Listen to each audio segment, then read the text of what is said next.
माननीय सदस्यगण, reform, perform और transform के संकल्प ने आज भारत को दुनिया की सबसे तेजी से बढ़ने वाली अर्थव्यवस्था बना दिया है।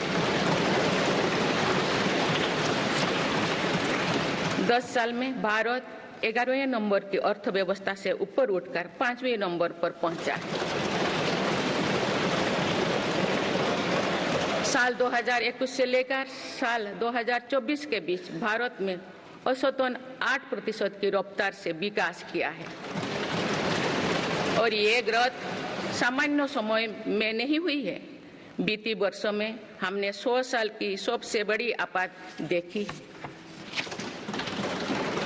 वैश्विक महामारी के कालखंड और विश्व के अलग अलग कोने में चल रही संघर्षों के बावजूद भारत ने ये विकास दर हासिल की है।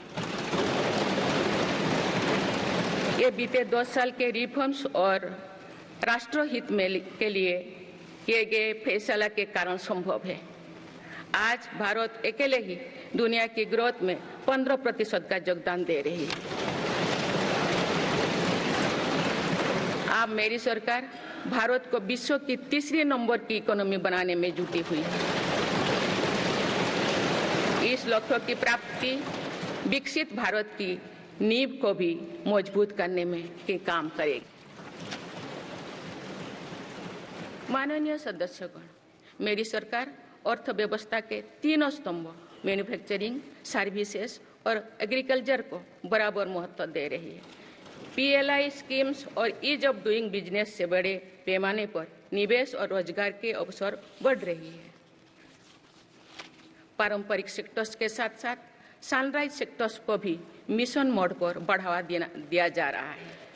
चाहे सेमीकंडक्टर हो या सोलर हो, चाहे इलेक्ट्रिक व्हीकल हो या इलेक्ट्रॉनिक्स गुड्स हो, चाहे ग्रीन हाइड्रोजन हो या बैटरीज हो, चाहे एयरक्राफ्ट कैरियर्स हो या फाइटर जेट्स हो, भारत इन सब सेक्टर्स में अपना विस्तार कर रहा है। लॉजिस्टिक्स कॉस्ट को कम करने के लिए भी मेरी सरकार लगातार प्रयास कर रही है। सरकार सर्विस सेक्टर को भी मजबूत करने में जुटे हैं। आज IT से लेकर टूरिज्म तक, हेल्थ से लेकर वेलनेस तक हर सेक्टर में भारत लीडर बन रहा है और इससे बड़ी संख्या में रोजगार और स्वरोजगार के नए मौके बन रहे हैं। माननीय सदस्यगण, पिछले 10 वर्षों में मेरी सरकार द्वारा ग्रामीण अर्थव्यवस्था के हर पहलू पर बहुत जोर दिया गया है। गांव में कृषि आधारित उद्योगों, डेयरी और फिशरीज आधारित उद्योगों का विस्तार किया जा रहा है। इसमें भी सहकारिता को प्राथमिकता दी गई है। सरकार किसानों उत्पाद संघ, FPO और FACTS जैसे सरकारी संगठनों का एक बड़ा नेटवर्क बना रही है। छोटे किसानों की बड़ी समस्या भंडारण से जुड़े होती है, इसलिए मेरी सरकार ने सहकारिता क्षेत्र में दुनिया की सबसे बड़ी भंडारण योजना पर काम शुरू कर चुकी है। किसान अपने छोटे खर्चे पूरे करने के लिए इसके लिए PM किसान सम्मान निधि के तहत उन्हें 3,20,000 करोड़ रुपये से ज्यादा राशि दे सकती है। मेरी सरकार के नए कार्यकाल के शुरुआत दिनों से ही किसानों को 20,000 करोड़ रुपया से अधिक की राशि ट्रांसफर की जा चुकी है। सरकार ने खरीफ फसलों के लिए MSP में भी रिकॉर्ड वृद्धि की है। माननीय सदस्यगण, आज का भारत अपनी वर्तमान जरूरतों को ध्यान में रखते हुए अपनी कृषि व्यवस्था में बदलाव कर रहा है। हम ज़्यादा से ज़्यादा आत्मनिर्भर हो और ज़्यादा से ज़्यादा निर्यात से किसानों की आमदनी बढ़े, इस सोच के साथ नीतियाँ बनाई गई है, निर्णय लिए गए हैं।